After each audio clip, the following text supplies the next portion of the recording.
Well, I've alluded to it several times, but now I'm going to tell you in a nutshell version what my burnout story looked like and give you a little bit of a sense of where I'm coming from when I talk about our personal recovery and how we get from burnout back to a place of being healthy again. So, for me, I worked in healthcare for over a decade. I was a department director. I was the chairperson of our ethics committee and started in 2013 and was in healthcare in that role, in that place until late 2023. My role was one where I was on call pretty much all the time. I led a department that was one of the departments I led was a 24/7 department. They responded to every trauma at our trauma center. They responded to every patient in death, everywhere from a 6-week pregnant female patient who's experiencing miscarriage, all the way through to a 100-year-old hospice patient. Every time there was a death in our healthcare system, one of the members of that team responded on site in person and was a part of the team there. So that meant that I was connected to this department for 10 years that was very 24/7. Truly life or death situations. And I know there's a lot of situations that feel life or death, but some of you have worked in those situations where it's actually that way, and you know that that's a different level of demand, of stress. So during that time, was I involved in every one of those responses? Of course not. We had a large team that was able to do that, but I was their support person as their leader through all of those things. Part of what that meant between that and the other departments I led and the ethics committee that I led meant that I was on call a lot. And as soon as I said on call, those of you who've been on call in one way or another before, you're like, you're giving a nod of acknowledgement. And you know what on call looks like and how that affects you. So places that I had taken on call over those 10 years, the most common place was probably my bathroom at home. Waking up in the middle of the night or before you go to bed or when you're getting up in the morning, taking those calls. I can remember a lot of calls in the bathroom. I'd taken those calls at my kids' schools, band competitions, band concerts, at sporting events. A few of my kids play rugby, so I've watched some of their matches from a distance while on the phone with somebody from work, or even on the weekend or the evenings, not just on a call, but actually in a meeting, participating in a meeting with lots of other people from work, taking me away from my kids' activities. I took calls at the Indianapolis Colts football stadium. We're Colts fans, and so we're down there a lot. And I can point out different men's restrooms around the facility where I huddled to try to hear what was going on back at the hospital and have a conversation.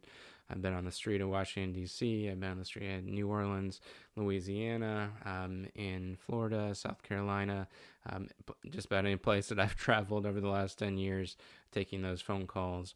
I can remember arriving to the beach with my family, with my wife and our 4 kids, and the phone going off and them unloading the car for the beach while I took a phone call from work. But most dire or distressing of all was the time that I took a phone call while on vacation to the happiest place on earth. Yes, in the shadow of Cinderella's castle, I took a work phone call. Um, is the problem in that situation my job, or was the problem my lack of boundaries? And the answer is probably both, right? But certainly, option B, my lack of boundaries, was a significant part of the problem there. But that sort of being on call for a long time is the background, and then general, work stress and that sort of thing was the background coming into the pandemic. A little bit of my role with ethics and what that might have looked like during the pandemic. But by the fall of 2022, I was emotionally exhausted. I dreaded going to work. I felt like things were at a low and they were never going to get better. That cynicism certainly was very, very deep. I would say that cynicism coupled with anger, resentment, etc., about what was going on at work. I felt as though I wasn't making a difference anymore. Whereas pre-pandemic, even with the stress, I always felt like I was making a difference, and didn't completely go away. But I felt as though the difference I was able to make at work was compromised significantly. During the 2.5 years of the pandemic, That team that I described that responded to every patient death responded to 5,563 patient deaths. 5,563 deaths over a 2.5 year period of time. That left them worn out, of course, and had that impact on me as a leader as well. During the season, unsurprisingly, leadership conflict became more of a more common experience than it had for me for years. Some of that leadership conflict was my fault. Other parts of it were not my fault, but it certainly was very in my face and very much a part of what I was doing and part of what was sort of dragging me down during that time. The meetings on weekends I've described, the disruption of my family life. I left social media during the pandemic, so my generation, we love Facebook and connecting over Facebook, and I stepped away from that because of some of the things that I was seeing being posted on Facebook, and so my isolation crept in with the way that we were supposed to stay at home, with some of the things that were happening at work, and then not being as connected over social media. So in the fall of 2022, I celebrated my 44th birthday, and I woke up that morning. It was actually Labor Day, so I had the day off from work, and I don't think I was on call either. My kids were off from school, and my wife was home, so we all got up together that morning, the fall of 2022, for my 44th birthday, and before my feet hit the ground, I knew something wasn't right. I could feel something happening inside of my body that was new, that I'd never experienced before. And I started to pay attention to that gradually over the course of the morning with the help of my wife. And I was getting readings on my smartwatch, of 134, 88, 126, 72, these numbers bouncing back and forth. And so I did what, most healthcare people do. I ignored it for a while. We went out to lunch to Casa Grande Mexican restaurant and had quesadillas and chorizo and chips and salsa for lunch. But by the time we got back home and this pattern was continuing, I broke out the blood pressure cuff at our house, and it was showing an irregular heart rhythm. At that point, my watch had enough, was tired of waiting, and so it started setting off these alarms saying that it believed that my heart may be in AFib. And so at that point, stopped ignoring it, went to the hospital where I had been going to work for the last 10 years. And instead of going up to the 4th floor to my office, I went in the ground level to the emergency room. I went in, and I think doctors really love it when you say, I don't actually need you to diagnose me because my Apple Watch diagnosed me. But he kind of rolled his eyes, hooked me up to the EKG machine, which confirmed what I'd been experiencing, that my heart was consistently out of rhythm. I didn't really know what that meant. Again, I've worked in healthcare, but I'm not a clinical person, so I wasn't 100% sure what was going to be next. I wasn't having any chest pain or any experience other than just being able to tell that my heart was out of rhythm. And so he sat down next to me, the physician did, and he said, so what we do for people in your situation, first onset of AFib, you're in the first 24 hours, no other known cardiac conditions, is we administer cardioversion. I said, what is cardioversion? And he said, well, we're going to shock you. And I had seen people shocked, of course, in the hospital in my work. Most of the time they were coming in, unresponsive, their eyes rolled back, their arms splayed, that sort of thing. They certainly hadn't just been to Casa Grande Mexican restaurant having chips and salsa, and sitting up having a conversation with coworkers and the physician, etc. And I said, you're joking, right?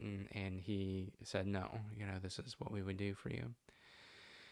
And he said, so what we would do is provide you with some sedation so that you don't really remember, you don't really feel the cardioversion. We'll put a pad, a sticky pad on the front of your chest, one on the back of your body. We'll hook you up to the crash cart. Well, I knew what the crash cart was about. We'll hook you up to the crash cart, and then the computer will actually be the one that chooses when you're going to have that shock administered to try to get your heart back into rhythm. So I said, well, what are the possible outcomes of cardioversion? He said, well, that one is just that your heart goes back into rhythm. You're doing good. We send you on your way. Maybe you follow up with your doctor later. Of course, other options are possible too, including your heart has a really hard time, doesn't go back in rhythm, and all of a sudden your pulses stop altogether. And so the range of possibilities was pretty significant. So I said, tell me about the sedation piece. Is that necessary? He said, well, I would really recommend that you be sedated for this. People don't really want to remember when they're shocked with 225 joules of electricity. And I had kind of the opposite response. I thought, hopefully this is the only time this is ever going to happen to me. I'd sort of like to remember, what does it feel like to be shocked with 225 joules of electricity. So he kind of looked at me like I was crazy, and then the respiratory therapist did the same thing. The nurse did the same thing. But I said, "Is it?" I knew good questions from being in the ethics committee for a long time. So I said, "Is it contraindicated to take cardioversion, to take shock without sedation?" He said, "No, I don't suppose so. If anything, if you're not sedated, you'll be able to go home a little quicker because we won't have to wait to make sure you're out of sedation if everything goes well." And so, long story short, I decided to take the cardioversion without sedation. So I shaved my chest, applied the patch on the front, applied the patch on the back. And I thought, this is it's probably going to take a while. There's going to be some consult, and things in the hospital take some time. And all of a sudden, I hear the doctor say the word I knew was coming, but wasn't ready for quite yet. And he said, "Clear." And I realized that moment, here we are, this is happening now.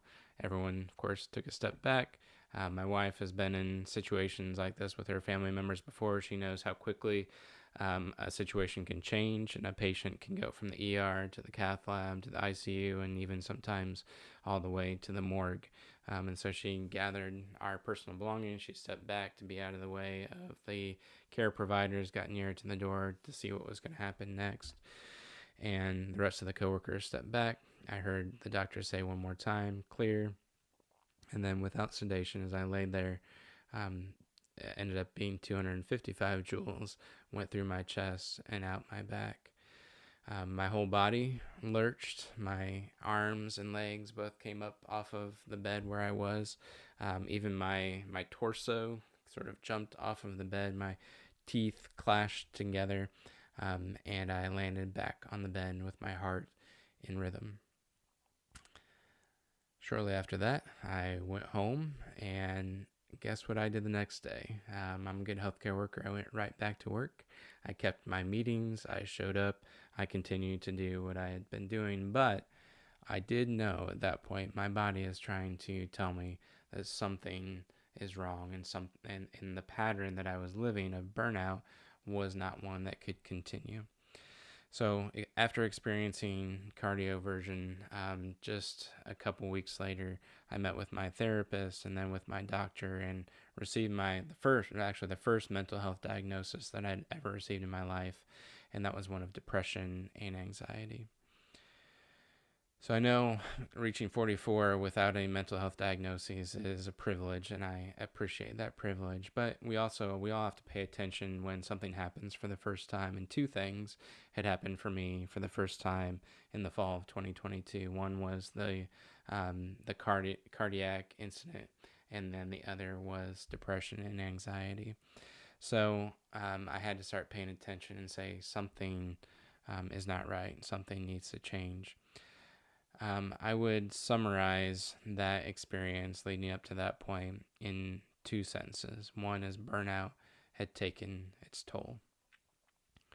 Burnout does not stay just related to your job. It does not stay just related to your performance.